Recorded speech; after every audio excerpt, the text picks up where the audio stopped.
ආයුබෝවන් සියලු දෙනාටම පුතේ අපි අද අලුත් වීඩියෝ එකකින් ඉන්නේ ඔයාලත් එක්ක කතා කරන්න පරිගණකය හඳුනා ගැනීම කියන පාඩම 10 ශ්‍රේණියට අදාළ. එතකොට අපි මේ 10 ශ්‍රේණියේ දෙවෙනි පාඩමට අදාළව සාකච්ඡා කරන්න බලාපොරොත්තු වෙනවා ටෙක්ස්ට් බුක් එක. දැන් අපි පළවෙනි පාඩමේ වීඩියෝ එක ඇතුලේ ටෙක්ස්ට් බුක් එක සාකච්ඡා කරන්නේ නැහැ. මම ඒකෙදි දැක්කපු දෙයක් තමයි දැන් සමහර කොටස් අපිට අහුන්නේ නැති වගේ. ඒක නිසා අපි මේ දෙවෙනි පාඩමේ ඉඳන් පරිගණකයේ හඳුනා ගැනීම පාඩමේ ඉඳන් ටෙක්ස්ට් බුක් එකත් පොඩ්ඩක් පරිශීලනය කරනවා. එතකොට අපිට දෙකම බැලන්ස් එකේ රිවයිස් කරගන්න පුළුවන් හැකියාව තියෙනවා. රයිට්. අපි ඉස්සෙල්ලම කතා කරන්න යන්නේ පරිගණකයක් කියන්නේ කුමක්ද කියන එක ගැන. කම්පියුටර් එකක් කියන්නේ මොකක්ද කියන එක ගැන කතා කරද්දී පොයින්ට්ස් 4ක් යටතේ අපිට කතා කරන්න පුළුවන්. පරිගණකයක් කියන්නේ මෙතන කියනවා පරිශීලකයා විසින් ආදානය කරනු ලබන හෝ පද්ධතිය විසින් රැස් කරගනු ලබන දත්ත. ඒක පළවෙනි පොයින්ට් එක. ඒක අත්‍යවශ්‍යයි. පරිගණකයේ විසින් ආදානය කරපු වෙන්න පුළුවන්, පද්ධතිය විසින් රැස් කරගත්තු වෙන්න පුළුවන්. ඒවා දත්ත. ඒවා අරගෙන ලබාගෙන එම දත්ත පරිශීලකයා විසින් දී ඇති උපදෙස් වලට අනුව සකස් කරමින්. ඒතර ඊළඟ පොයින්ට් එක දත්ත පරිශීලකයා විසින් දී ඇති උපදෙස් වලට අනුව සකස් කරමින්. ඊළඟට කියනවා ඔහුට හෝ ඇයට අවශ්‍ය ආකාරයේ තොරතුරු ප්‍රතිදානය කරන. යන්නේ තොරතුරු ප්‍රතිදානය කරනවා කියන එක ඊළඟ කාරණය. ඊළඟට කාරණේ තමයි විදුලි බලයෙන් ක්‍රියාත්මක කරන සමහර වෙලාවට අපිට කියන්න පුළුවන් මේක ඉලෙක්ට්‍රොනික උපාංගයක් කියලා. විදුලි බලයෙන් ක්‍රියාත්මක වෙන උපාංගයක් නැත්නම් ඉලෙක්ට්‍රොනික උපාංගයක් කියලා කියන්න පුළුවන්. අපි බලමු පරිශීලකයා විසින් ආදානය කරන ලබන හෝ පද්ධතිය විසින් රැස් කරගන්න ලබන දත්ත ලබාගෙන එම දත්ත පරිශීලකයා විසින් දී ඇති උපදෙස් වලට අනුව සකස් කරමින් ඔහුට හෝ ඇයට අවශ්‍ය ආකාරයේ තොරතුරු ප්‍රතිදානය කරන විදුලි බලයෙන් ක්‍රියාත්මක වන උපකරණය අපි පරිගණකය කියලා සැලකනවා. ඊළඟට අපි පරිගණකයේ විශේෂ ලක්ෂණ ටිකක් ගැන කතා කරනවා. ඒව ගැන වෙනම ඩීටේලි කතා කරන්න යන්නේ නැහැ අපි. වේගය පළවෙනි එක, ස්පීඩ් කියන එක. ඊළඟට නිර්වද්‍යතාව තියෙනවා, accuracy, කාර්යක්ෂමතාව, efficiency, බහුකාර්ය බව, versatility, සහ සුරකීම හා නැවත ලබා ගැනීමේ හැකියාව කියන එක, saving and retrieving කියන පහසුකම් මේකෙදී කතා කරනවා. ඊළඟට පරිගණක වර්ගීකරණයේ කොටස් ආකාර දෙකකට අපි කතා කරනවා. අපි මීට ඉස්සෙල්ලා සිලබස් එක ඇතුලේ 2008ට ඉස්සෙල්ලා සිලබස් එක ඇතුලේ 2015ට ඉස්සෙල්ලා සිලබස් එක ඇතුලේ අපි කතා කරනවා වර්ගීකරණ ආකාර 3ක්. මේකෙදි කතා කරන්නේ හැබැයි වර්ගීකරණ ආකාර 2යි.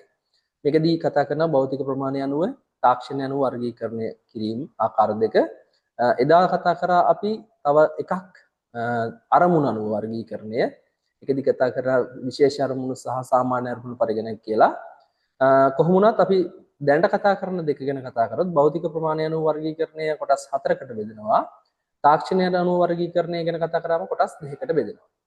භෞතික ප්‍රමාණය අනුව වර්ගීකරණය කරාම සුපිරි පරිගණක තියෙනවා. ඊට පස්සේ අපිට කතා කරන්න පුළුවන් මහා පරිගණක. ඊට පස්සේ අපිට කතා කරන්න පුළුවන් මධ්‍ය පරිගණක. ඊට පස්සේ අපි කතා කරනවා ශුද්‍ර පරිගණක. මේකෙදි මේ අපි කතා කරපු සුපිරි පරිගණක කියන ඒවා ප්‍රබල පරිගණක. ඒවයි ප්‍රබලත්වය ඉතා විශාලයි. විද්‍යාත්මක කටයුතු වලට ඒ වගේම අපි කියන්නේ යුදමය කටයුතු වලට භාවිත කරන යන්ත්‍ර තමයි මේවා. ඊට පස්සේ මහා පරිගණක සහ මධ්‍ය පරිගණක දෙකම ගත්තට පස්සේ පාවිච්චි කරනවා සේවාදායක පරිගණක විදිහට. අපි නෙට්වර්කින් ගැන කතා කරනවා මේ පාඩම අවසානයේ. එතකොට අපි කතා කරන සේවාදායක පරිගණක කියලා. ඒ සේවාදායක පරිගණක විදිහට පාවිච්චි කරන ප්‍රධානම ආකාර දෙක තමයි මහා පරිගණක සහ මධ්‍ය පරිගණක. අපි මේක මතක තියාගන්නේ මෙහෙමයි. හොඳ මේවත් අපි පාවිච්චි කරන නෙට්වර්කින් වලට, ඒ කියන්නේ සුපර් කම්පියුටර් පාවිච්චි කරන්නේත් නැහැ. අපි පාවිච්චි කරන යට මේවත්, ඒ කියන්නේ අපි කියන්නේ ශුද්‍ර පරිගණක නැත්නම් අපි පර්සනල් කම්පියුටර් නැත්නම් පෞද්ගලික පරිගණක පාවිච්චි කරන්නේත් නැහැ. අපි කතා කරන මේ සර්වර් විදියට නැත්නම් සේවාදායක පරිගණක විදියට. ඒතකොට මැද දෙක තමයි පාවිච්චි කරන්නේ මහා පරිගණක මේන් ෆ්‍රේම් කම්පියුටර්ස් සහ මධ්‍ය පරිගණක මිනි කම්පියුටර්ස් විදියට. රයිට්. ඊළඟට අපි කතා කරනවා ශුද්‍ර පරිගණක. මේ දෙක කතා කරද්දි උට බලන්න සුපිරි පරිගණක වලින් පස්සේ කතා කරන මේන් ෆ්‍රේම් කම්පියුටර්ස් ගත්තම ප්‍රබලත්වයෙන් ඊට වඩා අඩුයි, විදුලි බලය පාවිච්චියෙන් අඩුයි, පර්යන්ත විශාල ප්‍රමාණයක්. ඒ කියන්නේ කම්පියුටර්ස් ගොඩාක් එක වෙලාවේ සම්බන්ධ කරලා එයාට පහසුකම් දෙන්න හැකියාව තියෙනවා. අපි කියන්නේ සේවාදායක පරිගණක විදිහට පාවිච්චි කරන්න පුළුවන් කියලානේ. එතකොට ඊට වඩා අඩු ප්‍රමාණයක් තමයි පුතේ අපි පාවිච්චි කරන මධ්‍ය පරිගණකවලදී සම්බන්ධ කරගන්න කම්පියුටර්ස් අච්චර බෑ අපිට යම්කිසි මට්ටමකට ඊට වඩා අඩු ප්‍රමාණයක් සම්බන්ධ කර ගැනීම හැකියාවක් තියෙනවා මධ්‍ය පරිගණක හරහා ජාලගත කිරීමේදී. ඊළඟට ශුද්‍ර පරිගණක අපි පාවිච්චි කරන ලැප්ටොප්, ඩෙස්ක්ටොප් කම්පියුටර්ස් සහ ප්ලාම්ටොප් අත්පත් පරිගණක, ඒ වගේ ටැබ්ලට් ඔය ඔක්කොම අයිති වෙන්නේ ශුද්‍ර පරිගණක වර්ගයට. ඒ කියන්නේ පෞද්ගලික පරිගණක විදිහට තමයි අපි සලකන්නේ. ඊට වඩා ප්‍රබල ඒවා තමයි අපි කතා කරන්නේ මධ්‍ය පරිගණක විදියට, මිනි කම්පියුටර්ස් විදියට. රයිට්. ඊළඟට නිර්මාණ තාක්ෂණන වර්ගීකරණය කරද්දී පුතේ ආකාර තුනක් තියෙනවා: ඇනලොග්, ඩිජිටල් සහ හයිබ්‍රිඩ්. ඒතර පළවෙනි එක ප්‍රතිසම පරිගණක. ප්‍රතිසම පරිගණක වලදී කතා කරන්නේ මේකදී භාවිත කරන්නේ ඇනලොග් වේව්ස්. ඒ කියන්නේ භෞතික පරිසරයේ සිදුවන වෙනස් වීම් වල තියෙන වේගය, වෝල්ටීයතාව, පීඩනය, උෂ්ණත්වය වගේ ප්‍රතිසම සංඥා ඇනලොග් වේව්ස් යූස් කරන කම්පියුටර්ස් නෑ ඇත්තටම උපාංග වලට මෙහෙම අපි කියනවා. දැන්ට භාවිත කරන ගත්තොත් මැනුවල් පාවිච්චි කරන උෂ්ණත්වමාන විදියට අරුම කටු තියෙනවා, රසදිය තියෙන ඒවා තමයි ගන්න වෙන්නේ. වේගය මයින ඔය පොඩි නෙමෙයි අපි කියන්නේ සමහර බයික් වල තියෙනවනේ කටුව දුවන වගේ වේග මාපක අන්න ඒවා. ස්පීඩෝමීටර්ස් පාවිච්චි කරනවා. ඒ ඔක්කොම සමහර කාලෙකින් මිනිම් යන්ත්‍ර ගත්තට පස්සේ මේ ඔක්කොම ඇනලොග්. ඊට පස්සේ සංඛ්‍යාංක ඩිජිටල් උපාංග තමයි දැන් අපි මේ ඔයාලා පාවිච්චි කරන කම්පියුටර්ස්. දැන් ඔයාලා මේකේ බලන්නේ ෆෝන් එකකින් නම් ෆෝන් එක ස්මාර්ට්. ඊට පස්සේ එතනින් ගියාම ලැප්ටොප්, ඩෙස්ක්ටොප්, ඊට පස්සේ ස්මාර්ට් වොච්, මේ ඔක්කොම ඩිජිටල් උපාංග. ඩිජිටල් වේව්ස් තමයි පාවිච්චි කරන්නේ. මේ ඩිජිටල් වේව් එකක් තියෙන්නේ ඔයාලට පේන. අතන ඩිජිටල් වේව් එකක් පාවිච්චි කරලා තමයි ඒක ක්‍රියාත්මක කරන්නේ. ඊට පස්සේ හයිබ්‍රිඩ් කම්පියුටර්ස්. හයිබ්‍රිඩ් කම්පියුටර්ස් කියන්නේ මේ දෙකම මික්ස් වෙච්ච, ඒ කියන්නේ ඇනලොග් වේව්ස් උත් ඩිජිටල් වේව්ස් උත් දෙකම පාවිච්චි කරන පරිගණක තමයි මිශ්‍ර පරිගණක විදිහට අපි සලකන්නේ, හයිබ්‍රිඩ් විදිහට සලකන්නේ. එතකොට ECG යන්ත්‍ර වගේ ඒවා ගත්තට පස්සේ මේ කියන ලක්ෂණ අපිට දකින්න පුළුවන්. පුතේ මේ ECG වල දැන් ඔයාලා දන්නවා පොඩි ජෙල් එකක් ගාලා අපි පපුවේ තැන් වල පොඩි සෙන්සර්ස් ටිකක් තියෙනවා. ඒ සෙන්සර් ටික තියුවට පස්සේ අපිට ටික වෙලාවකින් අර මැෂින් එකෙන් පොඩි පටියක් වගේ එකක් එනවා. ඒ අදාළ හાર્ට් බීට් එක නිරූපණය කරන. ඒතර ඒක ඇතුලේ ක්‍රියාත්මක වෙනවා අපි අපේ පපුවේ දෙන හાર્ට් බීට් එක බලාගන්නේ ඇනලොග් විදියට ඇතුළට යන්නේ. හැබැයි ඒක ඩිජිටල් විදියට ක්‍රියාත්මක වෙලා print out එකක් එනවා අපිට. ඒක අපි සලකන්නේ මොකක් විදියටද? අපි කියන්නේ hybrid computers විදියට. ඊට අමතරව ඔය බිස්කට් හදන තැන්වල, ඒ වගේ තැන්වල machines වලින් නේ අපි නිර්මාණය කරන්නේ ඒවා. එතකොට ඒවා ඩිජිටල් විදියට ක්‍රියාත්මක වුණාට කියන්නේ අපි ඒක අපි කියන්නේ control කරාට ඒක ඩිජිටල් විදියට control කරාට සිද්ධ වෙන්නේ ඇනලොග් process එකක්නේ. ඒ කියන්නේ බිස්කට් එක හැදෙනවා කියලා කියන්නේ උෂ්ණත්ව වෙනස් වෙලා, ඒව වෙනස් වෙලා, අවශ්‍ය දේවල් අවශ්‍ය විදිහට කලවම් වෙලා ඒ වගේ විදිහටනේ හැදෙන්නේ. එතකොට ඒක ඇනලොග් විදිහට හැදෙන්නේ. හැබැයි කන්ට්‍රෝලින් තියෙන්නේ ඩිජිටල් විදිහට. ඒවා හයිබ්‍රිඩ් විදිහට තමයි සලකන්න වෙන්නේ. රයිට්. මෙන්න ඊටමත් වැදගත් කොටස. මේක ඇතුලේ තමයි අපිට ගොඩාක් විභාග ඇතුලේ දෙන කරුණු, ඒ කියන්නේ අපි කියන්නේ විභාග ඇතුලේ ගොඩාක් ප්‍රශ්න මේ කොටස අල්ලගෙන අහනවා. එතකොට ආදානුපක්‍රම, ඒ ආදානුපක්‍රමයක් කියලා කියන්නේ පුතේ කම්පියුටර් එකේ තියෙන input devices වලින් දත් ඇතුළත් වුණාට පස්සේ ඒක එන්නේ ඉස්සෙල්ලම ප්‍රධාන මතකයට. නැත්නම් අපි කියන main memory එකට. main memory එකට ආවට පස්සේ ඒ main memory එක ඇතුලේ ඒවත් తాවකාලිකව තැම්පත් කරගන්නවා. తాවකාලිකව තැම්පත් කරගෙන ඊට පස්සේ තමයි ඒක process එකට මධ්‍යස්ථ සමයක ඇතුළට යවන්නේ. ඒකෙදි ඉස්සෙල්ලම register මතකය ඇතුළට යවනවා, memory registers වලට. යවලා తాවකාලිකව තියාගෙන අත්‍යවශ්‍ය වෙලාවට ඒ LU එකට යවලා, ඒ කියන්නේ මේක ඇතුලේ තියෙන තනිකරම ගණිතමය හා තාර්කික ක්‍රියාවලි. එතකොට ඒ LU එක ඇතුලේ අංක ගණිතමය හා තාර්කික ක්‍රියාවලි සියල්ල ක්‍රියාත්මක වෙලා ඒ දත්ත වලට අදාළව ක්‍රියාවලියකට ලක් කරලා තොරතුරු බවට පත් කරලා මේ රෙජිස්ටර් මතකයේ හරහා ප්‍රධාන මතකයට යවනවා. ඒකෙත් අපි කියන්නේ ටික වෙලාවක් ගබඩක් කරගෙන තියාගෙන අවශ්‍ය වෙලාවට ප්‍රතිදාන උපක්‍රම හරහා output devices හරහා එළියට දෙනවා. ඊට අමතරව අවශ්‍ය නම් දත්ත ද්විතීක මතකයට යවනවා ස්ථිර මතකය සඳහා. අපි අවශ්‍ය වෙලාවට සමහර වෙලාවට ප්‍රධාන මතකයට ගන්න ඕන අවස්ථාවල ඒ අවශ්‍ය දේවල් ටික ගන්නත් මේක පාවිච්චි කරනවා. එතකොට මේ තියෙන්නේ data flow එකක්, instruction flow එකක්, දත්ත උපදෙස් ගලාගෙන යන ඊතල ටිකක් තමයි මේ කැඩි ඉරි වලින් දක්වලා තියෙන්නේ. දත්ත යනවා, ප්‍රධාන මතකයට යනවා. ඊට පස්සේ රෙජිස්ටර් හරහා ඒ එළියකට ගිහිල්ලා ඒ ක්‍රියාවලිය වෙලා රෙජිස්ටර් හරහා ප්‍රධාන මතකයට ඇවිල්ලා ආයෙ ප්‍රතිධාන උපක්‍රම හරහා එළියට යනවා. අවශ්‍ය නම් ද්විතීයික මතකයට යනවා ඕනි වෙලාවට ආයි ගන්න. ඔක තමයි දත්ත උපදේශ යන්නේ. ක්‍රමය. පාලනයක ගත්තට පස්සේ පුතේ පාලනයකයේ සංඥා ක්‍රියාත්මක වෙන ආකාරය දක්වන්න හරි ලේසි. මොකද කන්ට්‍රෝල් යුනිට් එක හරහා සියලු උපාංග පාලනය වෙනවා. එතකොට ආදාන උපක්‍රමයටත් ඊතලෙ ගහන්න ඕන, LU එකටත් රෙජිස්ටර් එකට, ප්‍රධාන මතකයට, ප්‍රතිදාන උපක්‍රම වලට සහ උඩ තියෙන ද්විතීයික මතකයේ සියලු ඒවාට ඊතල ගහන්න ඕන. එතකොට ඒක හරි ලේසි මාක් කරන එක. එතකොට හැම එකටම ඊතල ගහුවම හරි. ඒ කියන්නේ හැම එකම පාලනය වෙනවා පාලනයකේ හරහා. හරි. එතකොට මේක විභාගය ඇතුලේදී මේකට A B C ඒවා දාලා ප්‍රශ්න අහන්න පුළුවන්. තනි ප්‍රශ්නයකට එන්නත් පුළුවන්. මොකද 10 වසරේ විශේෂයෙන් තනි ප්‍රශ්නයකට එන්න පුළුවන්. මේක බලන 11 වසරයට නම් එහෙම තනි ප්‍රශ්න ඊමේ හැකියාව අඩුයි. හැබැයි එන්නේ නැහැ කියලා කියන්න බෑ. සාමාන්‍ය පෙළ පවා ඇවිල්ලා තියෙනවා මේ වගේ ප්‍රශ්න. හරි. අපි දැන් කතා කරන්න යන්නේ input devices ගැන. මම ඒව ගැන මහා ලොකුවට කතා කරන්න යන්නේ නැහැ. පොඩි උඩින් යන්නේ. යත් කීබෝඩ් එක ගැන. කීබෝඩ් එක ගත්තට පස්සේ කීබෝඩ් එකේ ඇතුලේ තියෙනවා keys යතුරු තියෙනවා. ඒකේ ටයිප් කරන්න පාවිච්චි කරන keys වලට කියනවා typing keys කියලා. මේ අකුරු ලිවීම සඳහා යොදා ගන්න යතුරු. ඉතින් ගත්තට පස්සේ special keys තියෙනවා. tab, caps lock, shift වගේ key.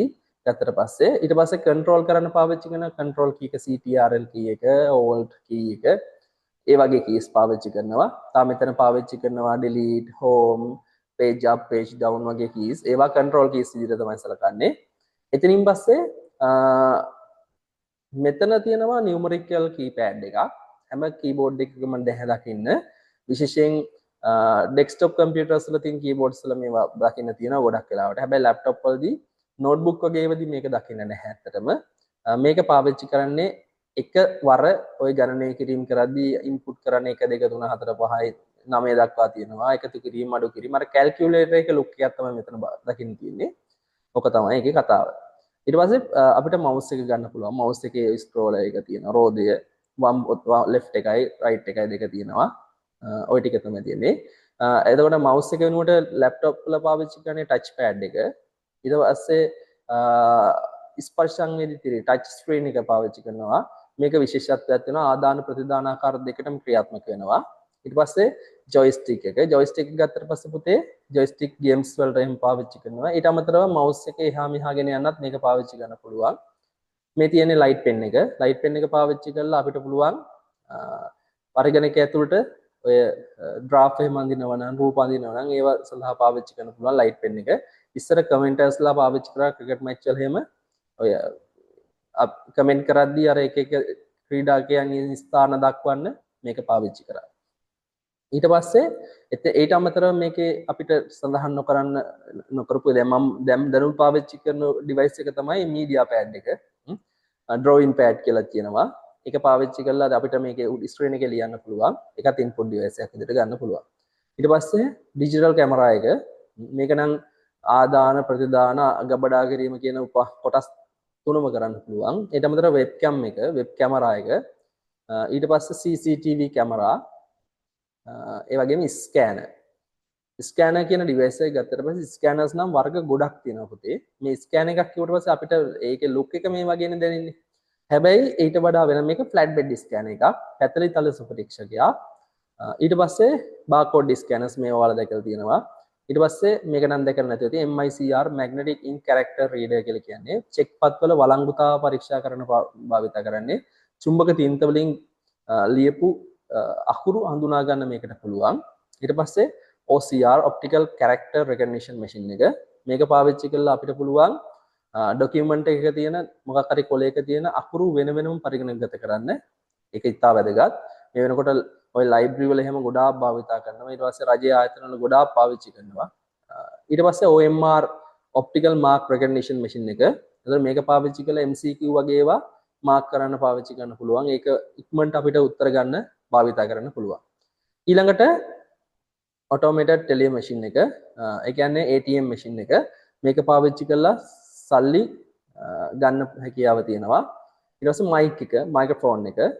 මේක පාවිච්චි කරලා අපිට sound ඇතුළත් කරන්න පුළුවන්. ආදාන උපාංග ගොඩක් තියෙනකොට ප්‍රතිදාන උපාංග නම් ගොඩක් නැහැ. ප්‍රතිදාන උපාංග කියලා කියන්නේ තොරතුරු එළියට දෙන්න පාවිච්චි කරන උපාංග. තොරතුරු එළියට දෙන්න පාවිච්චි කරන උපාංග අතර පස්සේ තොරතුරු එළියට දෙන ආකාර තුනක් තියෙනවා. පළවෙනි එක තමයි මෘදු පිටපත් soft copy. දැන් අපේ ස්ක්‍රීන් එකේ ඔයාලට මාව පේන්නේ මේ ස්ක්‍රීන් එක පේන්නේ soft copy එකක් විදියට. ඒ කියන්නේ මෘදු පිටපතක්. අල්ලන්න බෑ. ඊට පස්සේ ප්‍රොජෙක්ටර් එකක අපි දැන් ක්ලාස් කරනකොට පාවිච්චි කරන ප්‍රොජෙක්ටර්ස් නේ. ප්‍රොජෙක්ටර් එකක් නැත්නම් ස්මාර්ට් ස්ක්‍රීන් එකක් මොකක් හරි පාවිච්චි කරද්දී ඒවා අල්ලන්නත් බෑ. ඒවත් soft copy මෘදු පිටපත්. හැබැයි printer එකක් පාවිච්චි කරලා අපි දේවල් ඇතුළත් කරද්දී එළියට ගනිද්දී ඒවා අල්ලන්න පුළුවන්. ඒක printer එකක් ගද්දී ඒකෙන් එළියට එන්නේ soft copy නෙමෙයි hard copy දෘඩ පිටපත්. ඊට අමතරව ස්පීකර්ස් වගේ වයින් sounds එළියට ගන්න පුළුවන්. හරි.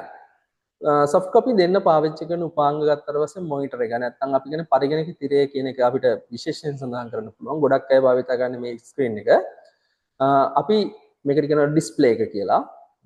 ඩිස්ප්ලේ එකට කියනවා සංදර්ශකය කියලා අපි. ඒතර සංදර්ශකය ගත්තට පස්සේ ආකාර කිහිපයක් තියෙනවා. පළවෙනි එක තමයි පුතේ CRT monitor එක. දැන් මේ වෙනකොට භාවිතේ නැහැ. හැබැයි ගොඩක් අය දැකලත් ඇති මේක පිටිපස්සට gediya වගේ තියෙන ලොකු තඩි අපි කියන්නේ ලොකු එකක්. මේක ඇතුලේ තියෙන්නේ cathode ray tube එකක්. cathode නලයක් තියෙන්නේ. cathode නලයක් තියෙන නිසා අධික අපි කියන්නේ රස්නයක් පිට වෙනවා. ඊට අමතරව අධික කරන්ට් එකක් අවශ්‍ය වෙනවා මේකට. ඒ වගේම මේක එච්චර හොඳ නැහැ ඇස්වලට දැන්ට තියෙන ඒවට වඩා. ඔය ටික තමයි තියෙන්නේ. ඊට පස්සේ LCD liquid crystal display LCD කියන එක පාවිච්චි කරලා අපිට දැන් මේ භාවිත කරන ගොඩක් ඩිස්ප්ලේ LCD වර්ගයට අයත් ඒවා. ඊට අමතරව LED කියනවා light emitter diodes පාවිච්චි කරන ඒවා. ඔය එළියේ පාවිච්චි කරන ගොඩාක් ඩිස්ප්ලේ මේ LED ගණයට තමයි ගන්නේ. ඒතර LCD ගත්තට පස්සේ පුතේ LCD වල තියෙන්නේ flat panels දෙකක්. ඒ කියන්නේ පැතලි තල දෙකක් අතරට ද්‍රව ස්පටික පළඟු ද්‍රාවණයක් අන්තර්ගත කරලා තමයි ක්‍රියාත්මක නිර්මාණය කරලා තියෙන්නේ. ඒක තමයි අර සමහර ඩිස්ප්ලේ උඩ ඔබනකොට නිකන් වතුර එහාට මෙහාට යනවා වගේ දෙන්නේ. right. එන්නේ ඒක නිසා තමයි එහෙම වෙන්නේ. ඊට පස්සේ ප්‍රොජෙක්ටර් එක බහුමාධ්‍ය ප්‍රක්ෂේපකය ක්ලාස් වෙන අය දැකලා තියෙනවනේ. ඊට අමතරව ඉස්කෝලේ භාවිත කරනවා. මේට අමතරව තව තියෙනවා ස්මාර්ට් ස්ක්‍රීන් තියෙනවා, ඉන්ටරැක්ටිව් ස්ක්‍රීන් තියෙනවා. මේ ඔක්කොම අයිති වෙන්නේ ඒවට. ඊට පස්සේ hard copy දෘඩ පිටපත්. දෘඩ පිටපත් ගත්තට පස්සේ මුද්‍රණ යන්ත්‍ර ආකාර දෙකකට බෙදෙනවා. එකක් තමයි සංඝටන මුද්‍රණ යන්ත්‍රය, ගැටීමකින් මුද්‍රණය වෙන මුද්‍රණ යන්ත්‍ර. සංඝටන නොවන මුද්‍රණ යන්ත්‍ර, ගැටීමක් නැතුව මුද්‍රණය වෙන යන්ත්‍ර. මේ සංඝටන මුද්‍රණ යන්ත්‍ර වල තියෙන ප්‍රධාන විශේෂත්වය තමයි ඒකේ තියෙන හෙඩ් කියලා කොටසක්. හෙඩ් කියන කොටස يعني අපි කියන්නේ කොළය මතට ඒක ඇතුලේ ඒකේ තියෙන තුඩු ගැටීම ඍජු ගැටීම හරහා කෙලින්ම වදින නිසා ඒක සංඝටන ගණයට තමයි ගෙනෙන්නේ. එතකොට මේක තිත්න්‍යාස මුද්‍රකය සහ පෙළි මුද්‍රකය ගන්න පුළුවන්. තිත්න්‍යාස මුද්‍රකය ගත්තට පස්සේ අධික ශබ්දයක් එනවා, චිරිචිරිස් වගේ ශබ්දයක් එනවා. ඔයාලට ඔක අබ්බාංශයකට, සිංගයකට, සොප්‍රොජික් ඔය වගේ තැන් වලට ගියාම ඔය විජිතයාපා බුක් ෂොප්, සරසවි බුක් ෂොප් ගොඩ තැන් වලට ගියාම මේ දවස්වල බුක් එකේ යනවා නම් print එක චිරිචිරිස් ගාලා සද්දේ ගොඩාක් තැන් වල එනවා. ඒකට හේතුව මේක බිල් print කරන්න ඉතාමත් යෝග්‍යයි. මේකේ පාවිච්චි කරන ribbon එකක්. ribbon එක මතට head එක ඝට්ටණයකින් ඒ ribbon එක ගිහිල්ලා කොලේ උඩ වැදිලා තමයි තින්ත ribbon එක වැදිලා තමයි මුද්‍රණය වෙන්නේ. ඉතාමත් slow, වේගවත් බවින් අඩුයි, ഘോഷාකාරී, හැබැයි මුද්‍රණ වියදම අවමයි. ඊට අමතරව තව වාසියක් තියෙනවා. බිල් print කරන්න පුළුවන් එකවර ගොඩාක් print කිරීමේ හැකියාව තියෙනවා. මොකද කාබනයිස් කොපි එකක් වදිනවා පිටිපස්සේ. ඒ කියන්නේ කාබන් කොපි එකක් ගන්න පුළුවන් හැකියාව තියෙනවා. එකවර එකක උඩ print වෙද්දි පිටිපස්සේ තව කොළ දෙකක විතර print කරගන්න පුළුවන් හැකියාව තියෙනවා. කොපි ගන්න පුළුවන්. ඒක තමයි තියෙන ප්‍රධාන වාසිය. පෙළි මුද්‍රකය ගත්තට පස්සේ ওই ටෙක්නොලොජි එකම තමයි පාවිච්චි කරන්නේ. හැබැයි වේගවත්. සාමාන්‍යයෙන් බැංකු වල එහෙම පාවිච්චි කරනවා. මිනිත්තුවකට පෙළි 3000ක් විතර print කිරීමේ හැකියාව තියෙනවා. ඒ තරම් ස්පීඩ්. ඒක තමයි ඒක ඇතුලේ තියෙන කතාව. right. ඊළඟට සංඝටන නොවන මුද්‍රණ යන්ත්‍ර ගත්තට පස්සේ ලේසර් මුද්‍රණ යන්ත්‍රය තියෙනවා. ඉතාමත් වේගවත්. ඇත්තටම ගත්තම මිලින් නම් ටිකක් වැඩි. හැබැයි මිලින් වැඩි කියන කතාව කියන අපිට සාපේක්ෂයනේ මේවා. ඩොට් මැට්‍රික්ස් ගත්තම මිලින් වැඩි සමහර වෙලාවට. ලේසර් ඒවා ඊට වඩා අඩුවට තියෙන අවස්ථාවක් තියෙනවා. ඒ කියන්නේ තියෙන විදිය තියෙන වර්ගය ඒවත් එක බලපානවා ඒවා. ඊට පස්සේ inkjet printers නැත්නම් bubble printers නැත්නම් ඔය කියන in tank printers කියලා කියනවා. මේකේ ප්‍රධාන තාක්ෂණය තමයි තින්ත විදින එක. පොඩි සිදුරු වලින් තින්ත විදිනවා. සමහර ඒවායේ කාට්‍රිජ් තියෙනවා. සමහර ඒවායේ නොසල්ස් තියෙනවා. පොඩි සිදුරු වගේ තියෙනවා. ඒ වයින් තමයි කඩදාසියට මේක තින්ත විදින්නේ ස්ප්‍රේ වෙනවා. ඒකෙන් තමයි print වෙන්නේ.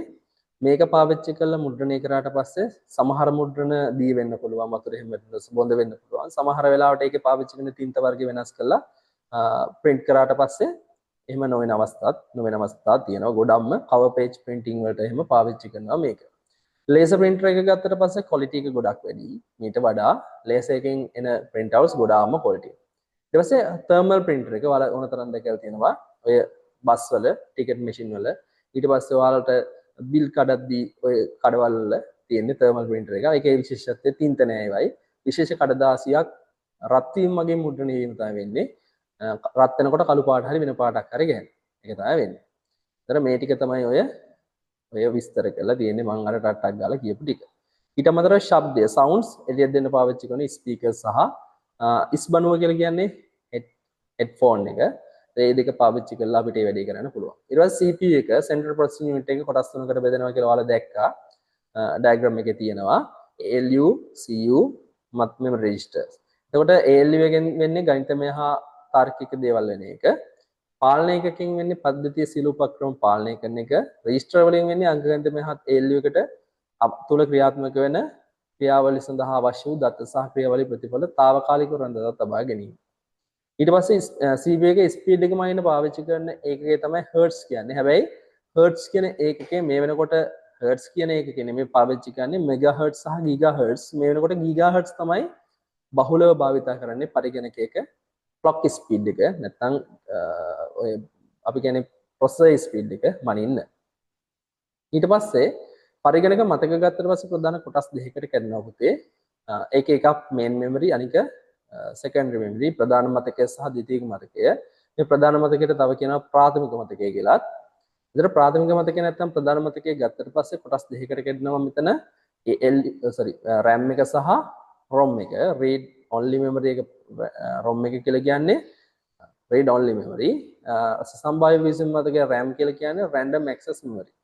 මේකේ ROM කියන එකේ ස්ථිරව ගබඩා කරලා තියෙන දත්ත පරිශීලක අපි කියන්නේ මේ කවුද පරිගණක නිෂ්පාදකයා විසින් RAM එක කියලා කියන්නේ తాවකාලික මතකයක් කරන්ට් එක මත රඳා පවතින මතකයක් කරන්ට් එක ගියපු ගමන් නැති වෙලා යන මතකයක් අපි කියන්නේ volatile memory එකක් කියලා right ඊට පස්සේ මේ secondary memory ගත්තට පස්සේ අපිට කොටස් වලට කඩන්න පුළුවන් අපි ඒක ගැන කතා කරමු මේ තියෙන්නේ RAM එක ගත්තට පස්සේ පුතේ මේ වගේ look එකක් තමයි තියෙන්නේ ඒතර මේකේ තමයි පරිගණකයට අවශ්‍ය සියලුම දත්ත තොරතුරු తాවකාලිකව රඳවා තියාගන්නේ. ඇත්තටම කියනවා නම් මේක නැතුව කම්පියුටර් එකක් රන් වෙන්නේ නැහැ. මේකේ තරම් වැදගත් උපාංගයක්. ඒතර ROM එක කියුවාට පස්සේ මම කිව්ව මදර්බෝඩ් එක උඩ තමයි තියෙන්නේ මේක. මේකේ තමයි පරිගණක නිෂ්පාදකයා විසින් සියලු දේවල් ගබඩා ගන්න. මේක ඇතුලේ ගොඩක් කරලා තියෙන ෆර්ම්වෙයා කියලා කියන්නේ. මොනවද කියන්නේ? ෆර්ම්වෙයා පස්වෙනි පාඩමේදී අපි ආයෙත් මතක් කරගන්න.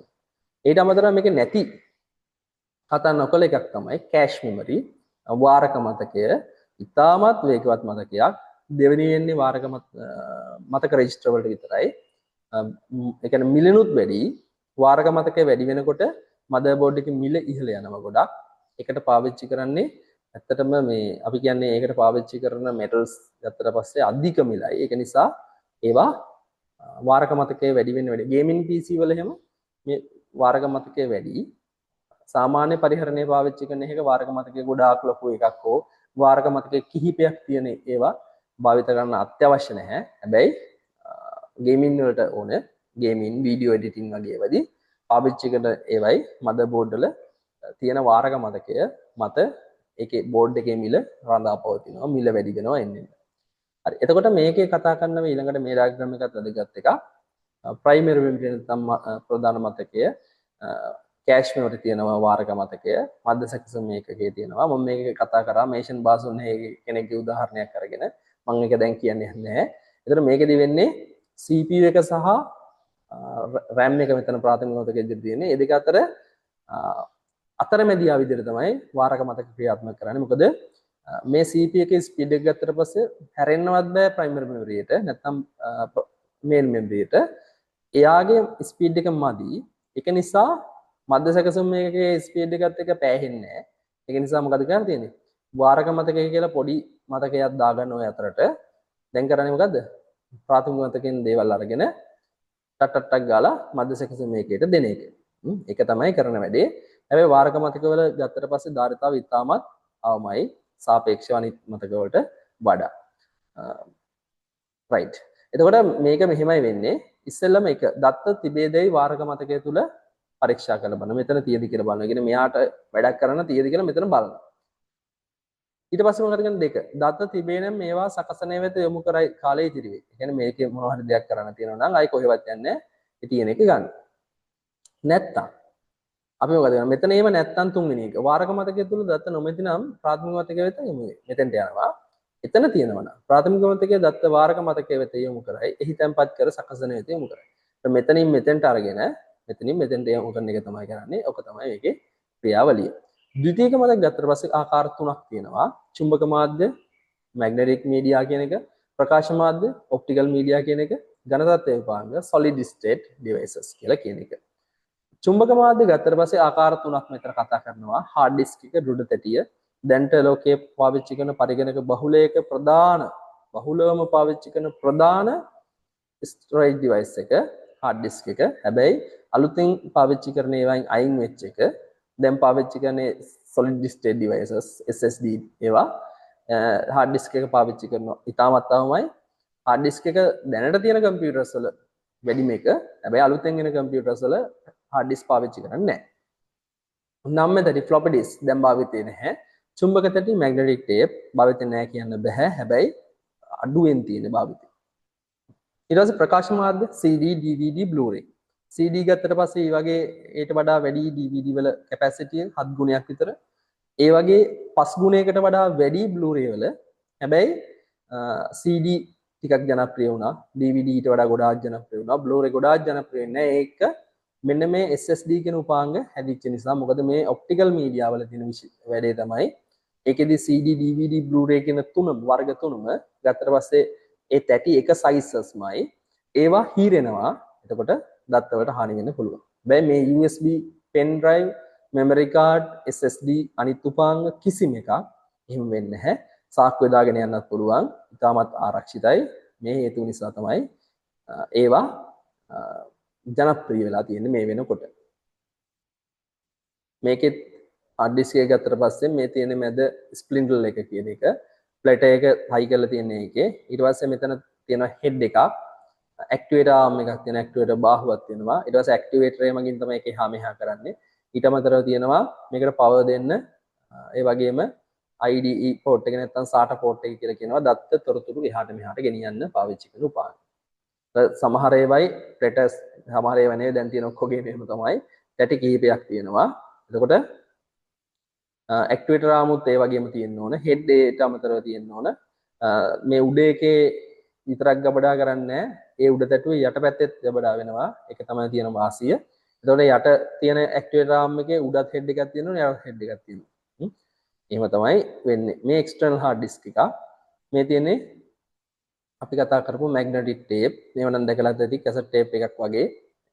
ඒකෙත් තියෙන තාක්ෂණයම තමයි. CD DVD Blu-ray ගත්තට පස්සේ CD වල තියෙනවා වර්ග දෙකක් R සහ RW කියලා. ඒකෙදි කියවන්න R වලින් වෙන්නේ මොකද්ද? ඒකේ පුළුවන් එක සැරයක් ලියුවට පස්සේ ආයි මකමකා ලියන්න බෑ. හැබැයි RW වල නැවත නැවත මකමකා ලියන්න පුළුවන් මිලින් පොඩ්ඩක් වැඩි. දැන් ওই දෙකම පාවිච්චි නැහැ. ඊට පස්සේ DVD ගත්තට පස්සේ එහෙමයි R සහ RW කියලා කොටස් දෙකකට බෙදෙනවා. ඒකෙත් ඔය කියන 4.7 තියෙනවා 9.4 තියෙනවා ගිගාබයිට් අර වගේ 7 ගුණයකට වඩා වැඩියෙන් තියෙනවා. Blu-ray ගත්තට පස්සේ Blu-ray වලත් තියෙනවා R සහ RE කියලා. ඒක RE කියලා කියන්නේ recordable erasable කියලා. RW එකේ අදහසම තමයි. ඊට පස්සේ Blu-ray 3D කියලා දෙනවා. 3D films, 3D games වගේ ඒවා ගබඩා කරන්න පාවිච්චි කරන ඒවා. ගිගාබයිට් 25 ඉඳන් 128 දක්වා තියෙනවා. අධික ධාරිතාවක් තියෙනවා. හැබැයි අර මම කියපු කතාව ගොඩක් ජනප්‍රිය වුණේ නැහැ. මෙන්න මේව නිසා. pen drive, USB pen, අපි කියන්නේ memory card, කියන ඒවා නිසා. ඊට පෝර්ට්ස් ගැන කතා කරද්දී පුතේ පෝර්ට්ස් කියනවා මේකේ පෝර්ට්ස් ටික ඉතාමත් වැදගත්. PS2 පාවිච්චි කරේ පරණ කීබෝඩ් මවුස් හයි කරන්න. මේකෙදී දම් පාට එක පාවිච්චි කරලා අපිට කීබෝඩ් එක පුළුවන්. කොළ පාට එකෙන් මවුස් එක පුළුවන්. ඊට පස්සේ මේකත් දැන් භාවිතේ නැහැ. සමාන්තර කෙවණිය පරණ printers හයි කරන්න පාවිච්චි කරේ. මේකේ තියෙනවා සිදුරු 25ක්. ඊළඟට HDMI ඉතා ජනප්‍රියයි. මේක හරහා යවද්දී ශබ්දයයි වීඩියෝ එකයි දෙකම යවන්න පුළුවන්. මේ RJ45 පෝට් එක ජාලගත කරන්න පාවිච්චි කරනවා. ඊට පස්සේ මේ තියෙන්නේ ඔඩියෝ පෝට් එක. මේක රතු පාටකින් මයික් එක ගොල්ල පාට වගේ ලා කොළ පාට එකක් තියෙන්නේ. කපාටලා කොළ පාට වගේ. එකකින් ස්පීකර් එක මේ ලයින් ඉන් කියලා කියන්නේ ඔය එක එක දේවල් සවුන්ඩ්ස් ඇතුළත් කරන්න අවශ්‍ය වෙනකොට පරිගණකයට. ජනප්‍රිය එකක් USB ලොගෝ එකක් මතක තියාගන්න. මේක පාවිච්චි කරලා අපිට හයි කරන්න පුළුවන් ගොඩාක් උපාංග තියෙනවා. දැන්ට තියෙන පාවිච්චි කරන අර නැති වෙච්ච පෝස්ට් ටිකට වගේ කියනකොට මෙයා මොකද මෙයා නිසා තමයි ACL නැති වෙන්නේ. මේකෙන් හයි ආදාන ප්‍රතිදාන ගබඩා කිරීම විතරක් නෙවෙයි කරන්ට් එක ගන්නත් පුළුවන් පොඩි ධාරාවක්. ඊට VGA මේකත් දැන් භාවිතයේ අඩුයි. හැබැයි සිදුරු 15ක් තියෙන දැන්ටත් භාවිතේ නැත්තේ නැහැ. එකක් මේක පාවිච්චි කරලා පරිගණක තිරයක් ප්‍රොජෙක්ටර් එකක් සම්බන්ධ කරන්න පුළුවන්. මේක සීරියල් පෝට් එක. මේවා මොඩම්ස් පරණ මොඩම්ස් සම්බන්ධ කරන්න තමයි පාවිච්චි කරේ. ඒක කියනවා සීරියල් පෝට් එකක් කියලා. මේකේ තියෙනවා 9ක් තියෙනවා සිදුරු නෙමෙයි තුඩු right දත්ත සංනිවේදනය ගත්තට පස්සේ දත්ත සංනිවේදනයේ ප්‍රධාන මූලික අවශ්‍යතා තුනක් තියෙනවා. අනිවාර්යයෙන්ම සෙන්ඩර් කෙනෙක් ඉන්න ඕන. ඒ කියන්නේ දත්ත යමන කෙනෙක් ඉන්න ඕන. ඊට පස්සේ නැත්තම් ප්‍රභවයක් තියෙන්න ඕන. එතනින් තමයි දත්ත යන්නේ. ගන්න කෙනෙක් ඉන්න ඕන. රිසීවර් කෙනෙක් ඉන්න ඕන. ඒ අතර මාධ්‍යයක් තියෙන්න ඕන. ඒ තුන අවශ්‍යයි. ඊට පස්සේ දත්ත සම්ප්‍රේෂණ විදි ගත්තට පස්සේ පළවෙනි එක තමයි එකපත එක දිශාවකට ගමන් කරන්නේ. සෙන්ඩර්ගෙන් ග්‍රාහකයාගේ පැත්තට sender to receiver ට යන්නේ. අපිට ගන්න පුළුවන් රූපවාහිනී සංනිවේදනය ඊට පස්සේ ගුවන්විදුලි සංනිවේදනය වගේ ඒවා මේ වෙනුවට. ඊට පස්සේ දෙවෙනි එක තමයි අර්ධ දීපත. අර්ධ දීපත කියලා කියන්නේ දෙපැත්තම සංනිවේදනය වෙනවා. හැබැයි එක්වරකට එක දිශාවකට විතර සංනිවේදනය වෙන්නේ. ඒකෙදි sender to receiver, receiver to sender දෙපැත්තටම සංනිවේදනයක් වෙනවා. හැබැයි එකවරකට එක දිශාවකට විතරයි. හොඳම උදාහරණය මොකද්ද? walkie talkie. ඊට පස්සේ පූර්ණ දීපත. පූර්ණ දීපත ගත්තට පස්සේ අපේ දැන්ට භාවිත කරන දුරකථන ඒ විදිහට තමයි සලකන්නේ. ඒකෙදි දෙපැත්තටම සංනිවේදනය වෙන එකවර. මාධ්‍ය ගත්තට පස්සේ පුතේ තියෙන වර්ග දෙකක් නියමු සහ නියමු නොවන කියලා මාධ්‍ය දෙකක්. ඒ කියන්නේ වයර් සහිත සහ වයර් රහිත, වයර්ඩ් සහ වයර්ලෙස් කියලා කියනවා. නියම මාධ්‍ය ගත්තට පස්සේ පළවෙනි එක තමයි මේ තියෙන twisted paired. මේකේ යුගල හතරක් තියෙනවා, දෙකේ හතරක් තියෙනවා.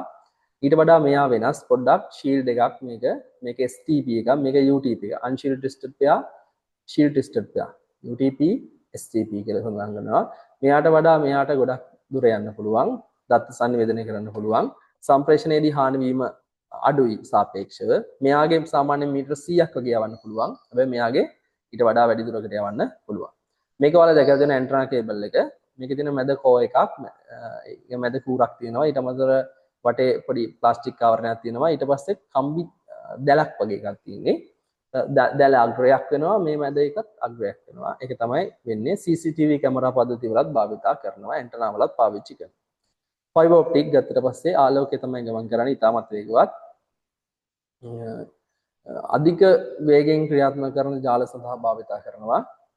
ඒ වගේ ඒවා. නියම නොවන ගත්තට පස්සේ ආකාර කිහිපයක් තියෙනවා. ගුවන්විදුලි තරංග රේඩියෝ වේව්ස්. රේඩියෝ වේව්ස් ගත්තට පස්සේ රූපවාහිනී ගුවන්විදුලි සඳහා පාවිච්චි කරනවා. ඊට අමතරව අපි දැන් භාවිතා කරන Wi-Fi සහ Bluetooth කියන දෙකම මේ ගුවන්විදුලි තරංග වලට තමයි අයිති වෙන්නේ. ඊට පස්සේ ශුද්ධ තරංග මේවා පාවිච්චි කරන්නේ ඉතා විශාල ඈත දුරකට සංනිවේදනය කරන්න. කිලෝමීටර් 36000ක් විතර උඩ තියෙන චන්ද්‍රිකා එක සංනිවේදනය කරන මේකෙන්. හැබැයි මේ දෙක අතර බාධාවක් තියෙන්න බෑ. බාධාවක් නැත්තම් හොඳ සංනිවේදනයක් කරගන්න පුළුවන්. ඒ වගේම මේ දෙක එකිනෙකට දර්ශනය වෙන්න ඕනේ. කියන්නේ පේනවා කියන එක නෙමෙයි. එක කෙලින් තියෙන්න ඕන, බාධක තියෙන්න බෑ. පළ දැකලා තියෙන ඔය ඩයලොග් ටීවී, ඩෑෂ් ටීවී ඔය වගේ අපි කියන සැටලයිට් ටෙලිවිෂන් වල මේක තමයි පාවිච්චි කරන ක්‍රමය. IR අදෝරක්ත කියන්නේ. ටීවී එකයි රිමෝට් එකයි අතර සංනිවේදනය වෙන්නේ මෙහෙමයි. ඔයාලට බලන්න ඕන නම් මේක කැමරා එකක ඉස්සරහට රිමෝට් එක ගෙනහිල්ලා බටන්ස් ඔබන්න. එතකොට ඔයාලට IR waves බලා ගන්න පුළුවන් පාට එක්ක. right. සම්බන්ධ කරන උපාංග ගත්තට පස්සේ ජාලය මෙතන තියෙනවා ගිනි පවුර ෆයර්වෝල් එකක්. ඒකෙන් කරන්නේ පරිගණක ජාල වලට අනවසරෙන් එන දේවල් වලින් සහ වෛරස් වගේ වයින් ආරක්ෂා කරන්න එක. මේකත් ගත්තට පස්සේ ගිනි පවුර ගත්තට පස්සේ ආකාර දෙකකට කැඩෙනවා. එකක් තමයි මෘදු ගිනි පවුර software විදිහට තියෙනවා. Windows එක එනවා. ඒ වගේම අපිට දාගන්න පුළුවන් software firewall. ඊට පස්සේ hardware firewall කියලා උපාංගයක් එනවා. ඒක ගිනි ගන්න නැහැ. හොඳයි. ඒක මේ වගේ උපාංගයක් සාමාන්‍ය උපාංගයක් ගිනි ගන්න නැහැ. ඒක දෘඩ ගිනි පවුරක් කියලා කියන්නේ. මේවා මිලින් නම් ටිකක් වැඩි. ඒක නිසා කෙලින්ම තනියෙන් මිලදී ගන්න බැරි නම් අපිට පුළුවන් රෙන්ට් එකට පාවිච්චි කරන්නත් පුළුවන් අන්තර්ජාලයේ තියෙන එකක්. එස මොඩම් එක. මොඩම් එක පාවිච්චි කරලා අපිට ජාල දෙකක් හෝ ඊට වඩා වැඩි ගාණක් එකිනෙකට සම්බන්ධ කරගැනීමේ හැකියාව තියෙනවා. එසේ Wi-Fi අඩංගු routers තියෙනවා. routers ගත්තට පස්සේ Wi-Fi routers වලින් router එකකින් වෙන්නේ මොඩම් එකකින් වෙන්නේ ජාල දෙකක් සම්බන්ධ කිරීම නෙමෙයි. මොඩම් එකකින් වෙන්නේ අංකිත සංඥා ප්‍රතිසම සංඥා බවට පත් කිරීමයි ප්‍රතිසම සංඥා අංකිත සංඥා බවට පත් කිරීම. ඔය දෙක තමයි වෙන්නේ. හැබැයි රවුටර් එකකින් වෙන්නේ අපි කියන්නේ රවුටර් එකක් කියලා කියන්නේ මාර්ගකයක් කියලා කියන්නේ. මාර්ගකය මගින් වෙන්නේ ජාල දෙකක් හෝ ඊට වඩා වැඩි සංඛ්‍යාවක් එකිනෙකට සම්බන්ධ කරන එක. ඒතකොට අන්තර්ජාලයට PCM දී අනිවාර්යෙන් මොඩම් එකක් තියෙන්න ඕන. මේ මොඩම් කියන උපාංගය මේ වෙනකොට රවුටර් එක ඇතුලේ තියෙනවා. ඒක නිසා මොඩම් කියලා වෙන උපාංගයක් අවශ්‍ය වෙන්නේ නැහැ. ඊට ස්විච් එක ස්විච් එක මගින් කරන්නේ ජාලයක අතරමැදියෙක් විදිහට ක්‍රියාත්මක කරලා පරිගණක සහ සේවාදායක පරිගණක සහ අනිකුත් උපාංග ඔක්කොම සම්බන්ධ කරලා අතරමැදියෙක් විදිහට ක්‍රියාත්මක වීම. එතකොට ස්විච් එක සහ හබ් එක කියලා කොටස් දෙකක් වෙනවා. ස්විච් එකයි හබ් එක අතර තියෙන වෙනස තමයි ස්විච් හබ්. වෙනස තමයි මේක මෙහෙමයි මතක තියාගන්න ඕන. අපි ස්විච් එකක් දැම්මම බල්බ් එකක් හරි ෆෑන් එකක් හරි මොකක් හරි උපාංගයක් වැඩ කරනවනේ. ඒ කියන්නේ ස්විච් එකක් දැම්මොත් මොකක් හරි වැඩ කරන උපාංගයක් තියෙනවා. ඒ කියන්නේ ඒකේ තේරුම අදාළ එක විතරයි ඔන්න වෙන්නේ වෙන ඒ ඔන්න වෙන්නේ නෑනේ. ඒ වගේ ස්විච් එකක් මගින් අදාළ පරිගණකෙට විතරයි පණිවිඩය යවන්නේ. හැබැයි හබ් එකක් මගින් ජාලයේ තියෙන සියලු පරිගණක වලට අදාළ පණිවිඩය යවනවා. අවශ්‍ය අයටත් යවනවා නැති අයටත් යවනවා ඔක්කොටම යවනවා. එතකොට මේකේ තියෙන වැඩේ තමයි අනිත් අය අතර sannivedanayak වීමට බාධාවක්. අර යවන එක හැමෝටම යවනවා. ඒක තමයි බාධාව. ඒ කියන්නේ නාභිය. ඒක නිසා හබ් එක දෙපැත්තටම ඒ කියන්නේ දෙපැත්තටම sannivedanaya කරන්න පුළුවන් හබ් එකකින්. හැබැයි එකවරකට එක දිශාවකට විතරයි. ඒක නිසා ඒක අර්ධ දීපතයි. වේගය අඩුයි ඒක. ස්විච් එකට සාපේක්ෂව. හැබැයි ස්විච් එකට එහෙම ප්‍රශ්නයක් නැහැ. ලොකු ට්‍රැෆික් එකක් නැහැ. අදාළකට විතරයි යන්නේ. ඒක නිසා ඒක අපි කියනවා පූර්ණ දීපතයි. ඒ වගේම වේගයෙන් ස්විච් එකට නාභියට වඩා වැඩි ස්විච් එක. ඔය ටික තමයි උදාහරණ. ඒ කියන්නේ ඒ දෙක අතර වෙනස්කම් විදිහට තියෙනවා. මේ තියෙන Wi-Fi, wireless fidelity, Wi-Fi තියෙන routers තියෙනවා. මේ තියෙන්නේ Wi-Fi router එකක් නෙමෙයි. එතකොට අපිට router එකකට Wi-Fi මේ වගේ එකක් පාවිච්චි කරලා ප්‍රබල එකක් පාවිච්චි කරලා ටිකක් වැඩි දුරකට sannivedanaya කිරීමේ හැකියාවකුත් තියෙනවා. මේ වෙනකොට Wi-Fi කියලා කියන්නේ ඉතාමත් ජනප්‍රිය wireless නැත්නම් අපි කියනවා wire රහිත ක්‍රමවේදයක්. මේ router එකෙන් තමයි අපි කිව්වේ පරිගණක ජාල දෙකක් හෝ ඊට වඩා වැඩි සංඛ්‍යාවක් සම්බන්ධතා ඇති කරන්න යොදා ගන්න ක්‍රමය තමයි router එක. ඊළඟට modem එක modulation demodulation modem හැදෙන්නේ එහෙමයි. මේ තියෙන්නේ modem MODEM modulation demodulation මේකද කියන්නේ මොකද්ද? එළියේ තියෙන්නේ ඇනලොග් විදිහටනේ එන්නේ. වායු හරහා තමයි sannivedanaya වෙන්නේ. එතකොට ඇනලොග් ඩිජිටල් නෑ. ඇනලොග් ගැන දේවල් පරිගණකයට හඳුනගන්න බැහැනේ. එතකොට ඇනලොග් ගැන ඒවා මේක මගින් මොකද කරන්නේ? ඩිජිටල් බවට හරවන එක. ඒ වගේ ඒකට කියනවා ඩවුන්ලෝඩ් කරනවා කියලා. භාගත කරනවා. ඒට අමතරව මේකේ තියෙන එකක් අපි යවනවනේ. ඒකට කියනවා උඩුගත කරනවා කියලා. කියන අප්ලෝඩ් කරනවා කියලා. එතකොට අප්ලෝඩ් කරන්නත් පුළුවන්, ඩවුන්ලෝඩ් කරන්න පුළුවන්. modulation demodulation කියලා මේ process එකට කියන්නේ. ඒක එකතු වුණාම modem කියලා හැදෙනවා. යුනිපවරෙන් කරන එක පැහැදිලි. අනවසර පිළිසීම වලින් මේ කරනවා. සේවාලාභී සේවාදායක client server model එකක් කියලා කියන්නේ මේකට. මේකෙදී සේවාදායක පරිගණකයක් තියෙනවා. ඒව සේවා ලබා ගන්න පරිගණක තියෙනවා. එතකොට මේකේ තියෙන දේවල් මෙයාලට ගන්න පරිශීලනය කරන්න ෂෙයා කරගන්න හැකියාව තියෙනවා. ජාල වර්ග ගත්තට පස්සේ LAN, MAN, WAN කියලා කොටස් තුනක් තියෙනවා. LAN කියන්නේ local area network, MAN කියන්නේ metropolitan area network, WAN කියන්නේ wide area network. ඒතර LAN ගත්තට පස්සේ ඉතා කුඩා ප්‍රදේශයක ජාලයක් සඳහා භාවිත කරනවා. MAN ගත්තට පස්සේ කිලෝමීටර් 16කට වඩා අඩු ප්‍රදේශයක් ඇතුලේ තියෙන ජාලයක් තමයි අපි MAN කියලා සලකන්නේ. දැන් ගොඩාක් MAN ඒවා දකින්න නැහැ. මේවා ගොඩක් වෙලාවට තියෙන්නේ එකම ප්‍රදේශයේ තියෙන එකම අයිතිකාරයාගේ ව්‍යාපාරික ස්ථාන එකිනෙකට සම්බන්ධ කරලා හදපු ජාලයක වගේ MAN තියෙනවා. හැබැයි දැන් මේ වෙනකොට ඔක්කොම ඉන්ටර්නෙට් එකට කනෙක්ට් කරලා කරන නිසා MAN කියලා එකක් හදාගන්න අවශ්‍යතාවයක් ඇති වෙන්නේ නැහැ. LAN කියලා කියන්නේ කුඩා ප්‍රදේශයක ඔෆිස් එකක, ස්කෝල් එක, ලැබ් එකක, ඒ වගේ එකක පොඩි තැනක තියෙන ස්ථාන ප්‍රදේශ ජාලය තමයි සදත්. ඊට පස්සේ පුළුල් ප්‍රදේශ ජාල ගත්තට පස්සේ අන්තර්ජාලය තමයි ඒකට තියෙන ප්‍රධානම උදාහරණය. ලොකුම පුළුල් ප්‍රදේශ ජාලය, ලොකුම WAN එක. එතකොට ඒක කිලෝමීටර් 16න් උඩ සියලු තැන් වලට අදාළයි. ඊළඟට topologies. ජාල ස්ථල විද්‍යාව කියලා කියන්නේ ජාල සම්බන්ධ කරන ආකාරය. මෙතන ස්විච් එකත් එක්ක පරිගණක එකිනෙකට සම්බන්ධ වෙච්ච එකක්. printer එකක් සම්බන්ධ වෙලා දෙනවා. ඒක star topology නැත්නම් අපි කියන තරුව ආකාරයේ ජාලගත කිරීමක් කියලා. ඊට පස්සේ තියෙනවා බස් එක ආකාරය. බස් එක සීට් තියෙන විදිහට තමයි මැද බෑක්බෝන් එකක් දීලා තියෙනවා. ඒකට පරිගණක හා සේවාදායක පරිගණක මුද්‍රණයට සම්බන්ධ වෙච්ච ක්‍රම. ඊට පස්සේ මුද්දක නැත්නම් වලල්ලක ආකාරය ring topology එකක්. ring topology එක පාවිච්චි කරලා නිර්මාණය කරද්දී ජාලය දත්ත ගමන් කරන එක දිශාවක් තියෙනවා. ඒක තමයි තියෙන විශේෂත්වය. ඊට පස්සේ ගසක රුක්ෂයක ආකාරයකට තියෙන tree topology එක. ඒකෙදි ඔයාලට පේනවා මෙතන තියෙන්නේ star topology එකක්. මෙතනදී star topology එකක්. මෙතනදී star topology එකක්. ඒතර star topology එකක් සහ tree topology මේ bus topology එකක්. මේ බස් එක backbone එක තියෙන්නේ. ඒකත් සම්බන්ධ වෙලා. දැන් බස් එක නම් වෙන්නේ මේ backbone එකට සම්බන්ධ වෙන්නේ සේවාදායක පරිගණකයි පරිගණකය විතරයිනේ. මේක එහෙම නෑ. බස් එක තියෙන ඒවට සම්බන්ධ වෙලා මොකද්ද star topology එකක් තරු ආකාරයක් සම්බන්ධ වෙලා. ඊට පස්සේ ඊටම සංකීර්ණ ක්‍රමය තමයි mesh topology. mesh topology එක කියලා කියන්නේ දැලක ආකාරයක. සෑම් පරිගණකයම සෑම් පරිගණකයත් එක්ක සම්බන්ධ වෙච්ච ක්‍රමය තමයි mesh topology එක කියලා කියන්නේ. mesh topology එක පාවිච්චි කරලා ජාලගත කරාට පස්සේ තියෙන වැඩේ තමයි මේකට අධික මිලක් යනවා. හැබැයි ජාලය ලේසියට බිඳ වැටෙන්නේ නැහැ. ජාලය බිඳ වැටෙන දේ හේතු තියෙනවා. ප්‍රධාන පරිගණකයේ හානියක් වීම අනිවාර්යයෙන්ම වෙනවනේ. හරි. ජාලකරණයේ වාසි ගත්තට පස්සේ දත්ත සහ තොරතුරු හුමාරු පරිගණක අතර හුමාරු කිරීමට හැකි වීම. ඊට පස්සේ අඩු විඩක දත්ත ගබඩා කිරීමට හැකි වීම. මොකද ජාලය ඇතුලේ සෑම් පරිගණකයකටම දත්ත ගබඩා කිරීම අවශ්‍ය නැහැ. එකක ගබඩා කරාම ඒවා ෂෙයා කරගන්න පුළුවන්. සම්පත් පොදුවේ පරිහරණය කරගන්න පුළුවන්. ඔව්. එක printer එකක් තියෙනවා නම් ජාලයටම ඇති ඕන එකකින් print outs ගන්න පුළුවන්. එක router එකක් තියෙනවා නම් ජාලයටම ඇති ඔක්කොටම ඉන්ටර්නෙට් යන්න පුළුවන්. මධ්‍යගත මෘදුකාංග පාලනය කිරීමේ හැකියාව. ඔව්. අපිට පුළුවන් ප්‍රධාන පරිගණකයට අපිට software එක දාලා අනිත් සියලු පරිගණක වලින් එක පාවිච්චි කරන්න. ඊට පස්සේ ඕනෑම තැනක සිට ඕනෑම වෙලාවකදී සම්බන්ධ වීම හැකියාව ආරක්ෂාව. ඊට පස්සේ විද්‍යුත් ආරක්ෂාව ගත්තට ආරක්ෂාව කියලා ලියන්න එපා ඇත්තටම. ඒක එච්චර හොඳ නෑ අරගෙත් තියෙන නිසා. ඒ කියන්නේ අවාසියක් විදිහට තියෙනවා ආරක්ෂාව. මොකද කවුරු හරි කෙනෙක් සේවාදායක පරිගණකේ හැක් කරොත් සියලු පරිගණක වල තියෙන දත්ත වලට හානි කරන්න සහ ඒවා හොරගම් කරන්න හැකියාව තියෙනවා.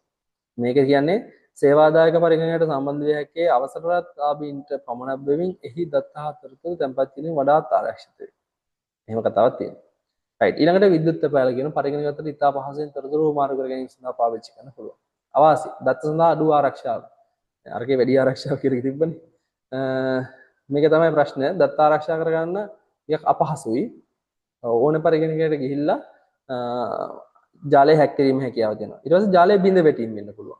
එතකොට ජාලය බිඳ වැටුණට පස්සේ අර සාමාන්‍ය විදිහට කරපු දේවල් ගොඩක් කරගන්න බැරි වෙනවා. ඊට පස්සේ වෛරස් එන්න පුළුවන්. එකකට ආවොත් අනිත් ඔක්කොටම යනවා. ඒක පරිගණක දෝෂ ඇති වෙන්න පුළුවන්. ඒ දෝෂ ඇති වුණාට පස්සේ ගැටලුවක්. ඊට පස්සේ පුහුණු අවශ්‍යතාවය. ඒ කියන්නේ සාමාන්‍යයෙන් මේ සඳහා පුහුණු වීම අවශ්‍ය වෙනවා. රයිට්. ඔන්න දෙවෙනි පාඩමට අදාළ සියලු තියරි පාර්ට්ස් ටික උඩින් මම මතක් කරගෙන ගියා. ඉතාමත් වැදගත් වෙයි කියලා හිතනවා. ඒක ඔයාලට රිවිෂන් ටියුට් එකට අදාළව දේවල් ටික සාකච්ඡා කරාම හරි මේ පාඩමේ දේවල් මතක් කරගන්න මේක ඉතාමත් වැදගත් වෙයි කියලා මට හිතෙනවා. හරි අපි රිවිෂන් ටියුට් එකට යමු. පරිගණක හඳුනා ගනිමු. මධ්‍ය පරිගණක ලෙස හඳුන්වයි. මධ්‍ය පරිගණක කියන්නේ මධ්‍ය පරිගණක ලෙස හඳුන්වයි. මෙන්න මේ විදිහට හඳුන්වනවා කියලා කියනවා. සේවා දායක පරිගණක අපි කියනවා සේවා දායක පරිගණක නැත්නම් සර්වර් කම්පියුටර්ස් කියලා කියනවා. එතකොට සේවා දායක පරිගණක විදිහට තමයි අපි සලකන්නේ මධ්‍ය පරිගණක. එතකොට මධ්‍ය පරිගණක විතරක් නෙමෙයි මහා පරිගණකත් අපි සලකනවා සේවා දායක නැත්නම් සර්වර් කම්පියුටර්ස් විදිහට. ඒක තමයි ඒකේ කතාව. රයිට් ඊළඟට පහත් පරිගණක පද්ධතිය ABC යන කොටස් නම් කරන්න. මොන මම කිව්වනේ. ඔය වගේ තමයි අහන්නේ. පළවෙනි එක A කියලා කියන්නේ මොකද්ද? A කියලා කියන්නේ ද්විතීක මතකනේ. ද්විතීක මතක.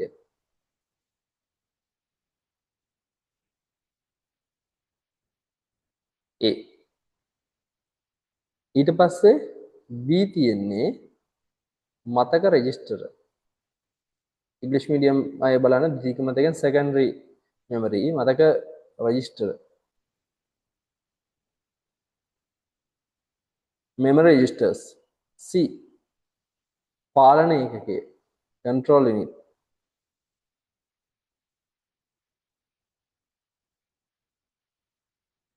පාලන ඒකකය. එතකොට ABC කියන කොටස් තුන නම් කරා ඒ විදිහට. right ඊළඟට අංක ගණිතමය හා තාර්කිකයේ කාර්යයන් කෙටියෙන් විස්තර කරන්න. මම මේක ලියන්නේ නැහැ හොඳේ. ඔයාලා ලියා ගන්න. අංක ගණිතමය හා තාර්කිකයේ දැන් මේක අනිත් එක මම ඔයාලට දැන් ටියුට් එක වේලාසන ගන්න කියලා තියෙන්නේ. ඒතර ඔයාලා ටියුට් එක අරගෙන මේක ලියන්න. මේක කරන්න. කරලා ඉවරලාම අපි සාකච්ඡා කරද්දී ඔයාලා හරි වැරදි හදා ගන්න. ඒ වගේ දෙයක්කට යන්න.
පොඩි මයික් එක ඉෂුව එකක් වුණා. ඒක නිසා මම ආයෙමත් කියන්නම් මේක. අනිත් මයික් එක දාලා කතා කරන්නේ. අංක ගණිතමය හා තාර්කික ඒකකයේ කෙටි විස්තර කරන්න කියලා හදාගන්න මේක. මෙහිදී අංක ගණිතමය හා තාර්කික ක්‍රියාවලීන් ක්‍රියාත්මක කිරීම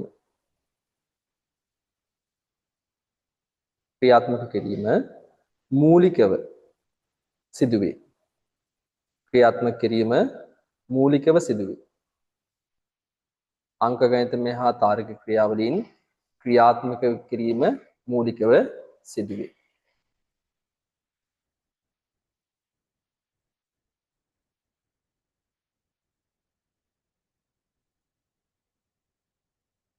හරි ඒක ඇති. ඒක ගැන තවත් විස්තර කිරීම අවශ්‍ය නැහැ. ඊට පස්සේ සංඝටන මුද්‍රණයන්ට සඳහා උදාහරණ ලියා දක්වන්න. සංඝටන මුද්‍රණයන්ට ඔයාලා දන්නවා වර්ග දෙකක් අපි කතා කරනවා. මොකද්ද? තිත් න්‍යාස මුද්‍රණය නේ? තිත් න්‍යාස මුද්‍රකය. අපි කියනවා ඒකට dot matrix printer. right ඊළඟට අපි පේලි මුද්‍රකය. ඊළඟ එක මොකද්ද? පේලි මුද්‍රකය.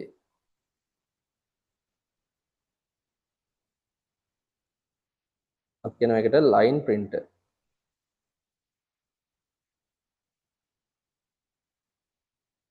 right එම ප්‍රධාන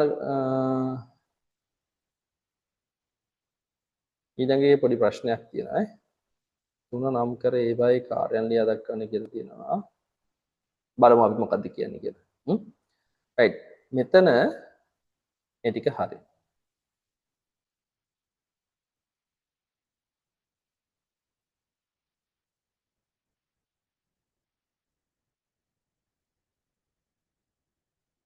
පස්වෙනි එක පොඩ්ඩක් තියන්න ඒකේ පොඩි ගැටලුවක් තියෙනවා පස්වෙනි එකේ ගැටලුවක් තියෙනවා 6 වෙනි එකට යන්න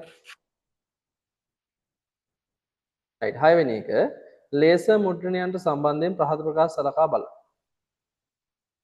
සම්පූර්ණ පිටුවම එකවර මුද්‍රණය කරයි මුද්‍රණය සඳහා ටෝනර් නම් කුඩු විශේෂය භාවිත කරයි ඉතා වේගයෙන් පිටපත් ලබා දෙයි පිටපත් ඉතා ඉහළ ගුණාත්මකයෙන් යුක්තය කොළයෙන් දෙපැත්ත මුද්‍රණය කරවාගත හැකිය මුද්‍රණ පිටපත්වල පිරිවැය අධිකය ඉහත ප්‍රකාශ වලින් සත්‍ය ප්‍රකාශ වනුයේ මේ මුද්‍රණ පිටපත්වල පිරිවැය අධිකයි කියන කතාවට යන්න බෑ ඇත්තට. එතෙන්ට යන්න බෑ. පිරිවැය අධිකය වෙන්නේ නැහැ. මම කතරයක් දාන්නම්.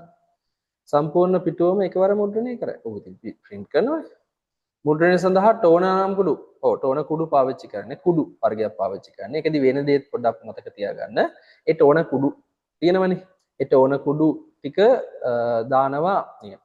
ටෝන කාට්‍රිජ් ඒ කියන්නේ ඒකේ තියෙනවා ටෝන කුඩු දාන්න තියෙනවා වෙනම ඒකේ තියෙන කුඩු ටික ඔකේ ඩ්‍රම් කියලා කොටසක් තියෙනවා ඩ්‍රම් කියන කොටසට ආරෝපණ ගැන්වුනම ඇදිලෙනවා. ඒ කියන්නේ අකුරු වලට රූප වලට අදාළව ආරෝපණ ගැන්වනවා. ඊට පස්සේ ඇදිලෙනවා කුඩු ටික. ඊට පස්සේ ඔතන තියෙනවා පොඩි හීටර් එකක් රත් වෙන එකක්. එකෙන් රත් කරනවා.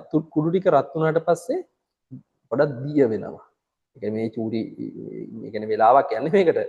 තාමත් වේගවත් මේක.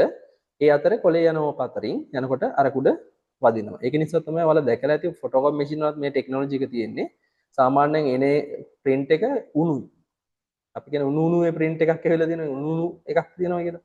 ඊට පස්සේ ඊටා වේගයෙන් පිටපත් ලබදේ හරියට හරි. පිටපත් ඊටා ඉහළ ගුණාත්මක. ඔව් හරි ගුණාත්මකයි. ඔය කලර් print කරන්න පුළුවන් laser printers තියෙනවා. ඒව ගත්තට පස්සේ පුතේ මේ සමහර අය මුදල් නෝට්ටු හොර මුදල් නෝට්ටු මුද්‍රණය කරන්නත් පාවිච්චි කරනවා. කොලෙහි දෙපැත්ත මුද්‍රණය කරන්න පුළුවන්. ඔව් පුළුවන් කිසි ගැටලුවක් නැහැ. දෙපැත්තම භාවිත කරන්න print කරන්න පුළුවන්. හැබැයි සමහර printers වලින් බෑ. සමහර ඒවායින් පුළුවන්. සත්‍ය ප්‍රකාශ එතකොට මෙතන F එක විතරයි නැත්තේ A B C D E මම ඔක ලියන්න අවශ්‍ය නැහැ. A B C D E වලිය. ඊළඟට ROM සම්බන්ධයෙන් පහද ප්‍රකාශ සලකන්න. කියවීමට පමණක් ඇති මතකයකි. ඔව් එතන තිතක් තියෙන්න ඕන ටයිපින් මිස්ටේක් එකක් එතන. මෙතන මේක නෑ.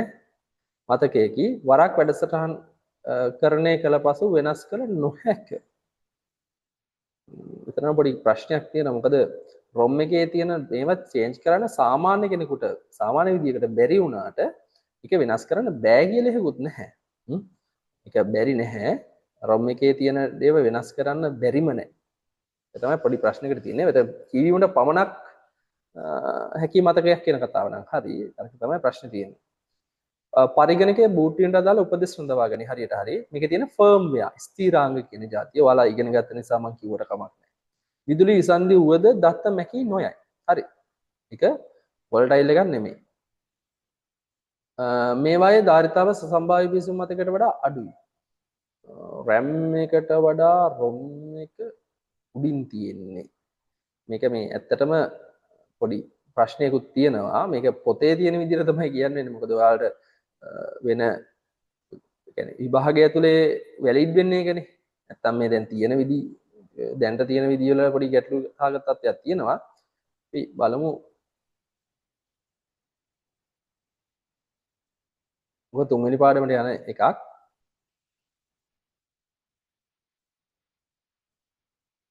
මේ තියෙන්නේ මේකෙත් අහන්නේ ධාරිතා සම්භාව්‍යයකට වඩා අඩුද කියලා. මේ තියෙන්නේ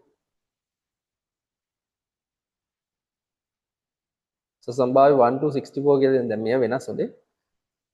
ඊට වඩා වැඩි කියලා තමයි තියෙන්නේ ROM එක. ROM එක වැඩි RAM එක අඩුයි කියලා තමයි තියෙන්නේ. මෙහෙමයි ඉතින්. ඒක ඇත්තටම මේ අර මේ 1GB එකත් එක්ක තමයි මේ වෙන්නේ. මේ පටන් ගන්න 1GB එකනේ. මේකේ 1GB එකට වඩා වැඩි තියෙන නිසා තමයි මේක උඩට යන්නේ. නැතුව මේකේ තියෙන RAM වල තියෙන උපරිමයට මේකේ තියෙන එක යනවා කියන එක එහෙම එකක් නන් නෙමෙයි. එතකොට මේකේ කියන කතාව බලන්න මේවායේ ධාරිතාව සම්භාවිත වලට අඩු වේ කියලා දෙන. ඒකට ඒක වැරදි. පරිගණක මව්පුවරට සම්බන්ධ කොට ඇත. ඔව්. ඒක හරි. from from ආකාරයෙන් ආකෘති තුනකි. PR from EPROM EPROM නේ PROM EPROM EEPROM කියලා ආකාර තුනකින් තියෙනවා කියලා කියනවා. මේකේ තියෙන්නේ මෙහෙමයි PROM EPROM EEPROM කියලා ආකාර තුනක් තියෙනවා. ඒක ගැන ඔයාලට කතා කරන්න කියන්නේ අපි කියන්නේ මේ සිලබස් එක ඇතුලේ කතා කරන්නේ නැහැ. හැබැයි එහෙම ROM ආකාර තුනක් තියෙනවා. ඒක හරි. ඒක පොඩක් වලා ගන්න. ඒක හරි ඈ. ඒකට MROM කියලා තියෙනවා ඈ. ඒකට ඇත හරි.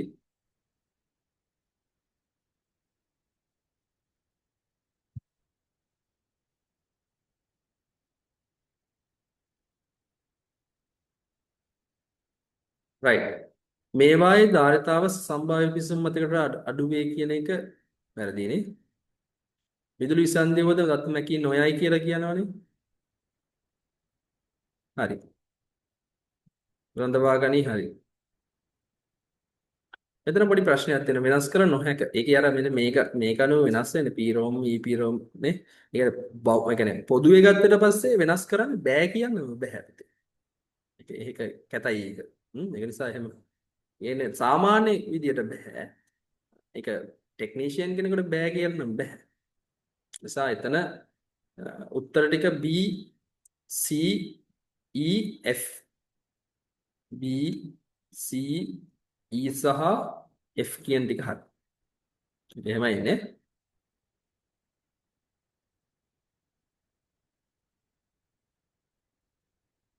right. පහත ඊතල වලින් දක්වා ඇති පරිගණක කෙවෙනි දී ඇති කොටු වල නම් කරන්න. කෝස් ටික ඈ. ඒක තියෙනවනේ කෝස් ටික.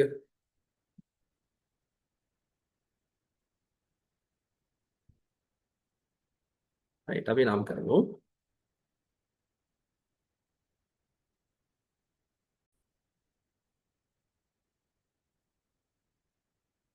මෙන්න මේක PS2 port එක.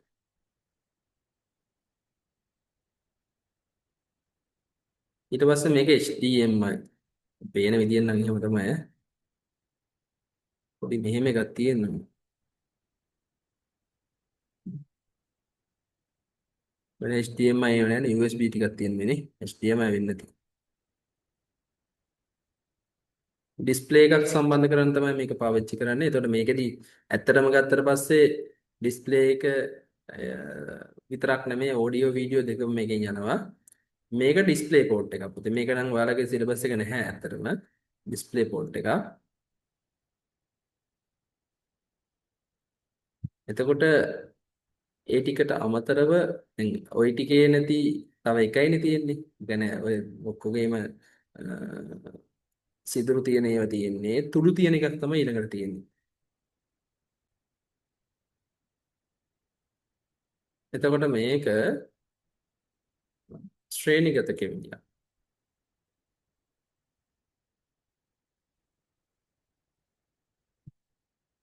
සීරියල් පෝට් එකක් නේ.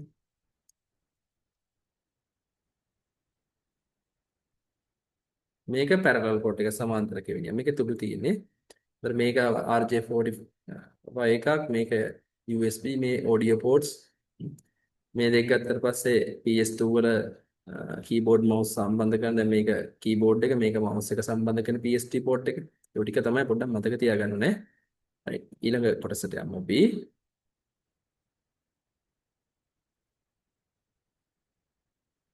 RAM සම්බන්ධයෙන් පහත ප්‍රකාශ කරන්න. RAM යනු නැෂ්‍ය මතකයේටි හරියට හරි. මධ්‍ය සැකසීමේ රිජියුම් සම්බන්ධ විය හැකියි. RAM එක රිජියුම් සම්බන්ධ වෙන්නේ නැහැ ඇත්තටම. එයා සම්බන්ධ වෙන්නේ කෑෂ් මෙමරි හරහා. කියන්නේ වාරක මතක හරහා. ඉහළ ගබඩා ධාරිතාවකින් යුක්තය. ඉතින් හිම සාපේක්ෂයි. ඉහළ ගබඩා ධාරිතාවක් කියලා කියන්නේ අපි කියන්නේ ද්විතීක මතකයට සාපේක්ෂව එච්චරම ඉහළ නැහැ. හැබැයි ඉතින් ඉහළ නැත්තේත් නැහනේ. ඇතම් මේක නම් එච්චර හොඳ නැහැ. ඇතම් පරිගණක වල කීපයක් දැක්කත හැකියි. ඔව්. දෙක තුනක් සම්බන්ධ කරන්න පුළුවන්. ඒක මදර් බෝඩ් එක අනුව තමයි ඒක වෙනස් වෙන්නේ. මදර් බෝඩ් එකේ පහසුකම් තියෙනවා නම් සම්බන්ධ කරන්න පුළුවන්. ස්ටැටික් ඩයිනමික් වශයෙන් දෙආකාරයකින් යුක්ත වේ. ස්ටැටික් සහ ඩයිනමික් කියලා ආකාර දෙකකින් තියෙනවලු. අපිට එහෙම කතා කරන්න නම් නැහැ ස්ටැටික් ඩයිනමික් කියන රෑම්ස් ගන්න. අපේ සිලබස් එක ඇතුලේ තියෙන එකක් නෙමෙයි. කමක් නැහැ අපි කතා කරමු ඒක ගැන. එතන මෙතන මේ ස්ටැටික් ගත්තට පස්සේ ඩයිනමික් වලට වඩා අපි ගත්තොත් වේගෙන් වැඩි කියන එක පොඩ්ඩක් මතක තියාගන්න. හැබැයි ඩයිනමික් එක මිලින් අඩුයි. ටිකක් මිලින් අඩුයි. ඒක ඔයාලට තියෙන එකකුත් නෙමෙයි කමක් නැහැ. ඊට පස්සේ ද්විතීක ගබඩා උපාංග වලට වඩා මිලින් අධික වේ. එහෙම කියන්න බෑ. ඒ කියන්න බෑ. ඒක හරි. ඒක හරි.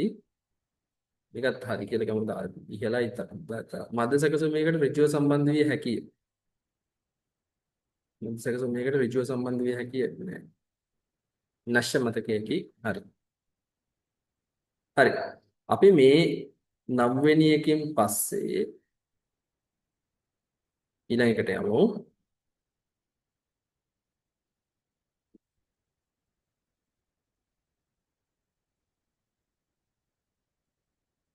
රයිට්. තියෙන වෙලාවත් එක්ක අපි ඊළඟ කොටසේ ඊළඟ දවසේ කරමු කියලා මට හිතෙනවා. දැන් මේකේ තියෙනවනේ රයිට්. තාචුට්ටයි තියෙන්නේ. ඒ ටිකත් ඉවර කරලා දාමුනේ. පොඩි ප්‍රමාණයක් තියෙන්නේ. පහත දත්ත සංවේදන ක්‍රම කුමන දත්ත සම්ප්‍රේෂණ විධිගණයට අයත්දයි දක්වන්න කියලා තියෙනවා. රවුටර් එකකින් දත්ත දෙපැත්තටම යනවා එක වෙලාවෙ. ඒක නිසා මේක අපිට සම්ප්‍රේෂණ විධි කියලා කියන්නේ නේ. සම්ප්‍රේෂණ විධි ගත්තට පස්සේ පූර්ණ දීපතයි. 5G USB SMS පොඩි අවුලක් තියෙනවා. මේ ටික තියෙන්න දෙන්න. මොකද මේකේ පොඩි ගැටලුවක් තියෙනවා. මේකේ ප්‍රශ්නේ ගැටලුවක් තියෙන්නේ. මේ ඔක්කොම වගේ දෙපැත්තටම SMS වල නම් ඉතින් SMS උත් දෙපැත්තට මේක සරිහවන්න පුළුවන්.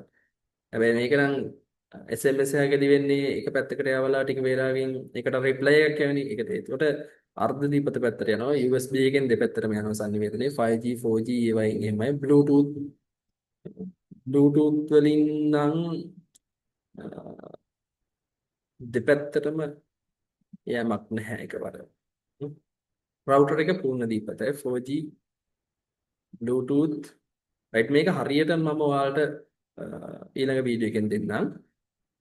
පරිගණක ජාලකරණයේදී යොදා ගන්නා පහත උපාංග නම් කරන්න. සේවාදායක පරිගණකයේ A වේලාවත් එකම ඉක්මනට කරන්නේ. මේ ස්විච් එක B මේ තියෙන්නේ සේවාලාභී පරිගණක. ස්විච් එකේ හා නාභිය ඇති වෙනස්කම් කිහිපයක් දක්වන්න. ස්විච් එකේ හා නාභිය මම කිව්වාට ස්විච් එක පූර්ණ දීපතයි. වේගවත් වේගෙන් වැඩි. ඊට පස්සේ ස්විච් එක මගින් සංනිවේදනය වීමේදී අදාළ පරිගණකයට විතර සංනිවේදනය වෙන්නේ. හැබැයි නාභිය එහෙම නැහැ. නාභියදී වෙන්නේ අර්ධ දීපත ක්‍රමයක් පාවිච්චි කරන්නේ. වේගවත් බවින් සාපේක්ෂව අඩුයි. ඊට පස්සේ නාභියේ තියෙන අනිත් ලක්ෂණය තමයි සංනිවේදනයේදී සියලු පරිගණකවලට පණිවිඩය යවනවා. ඒක තමයි තියෙන ලක්ෂණ. පූර්ව ප්‍රදේශ ජාලය සඳහා උදාහරණ වන්නේ පන්ති කාමරය වැරදි.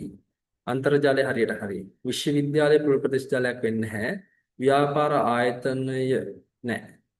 මේ පන්ති කාමරය ලෑන් එකක්.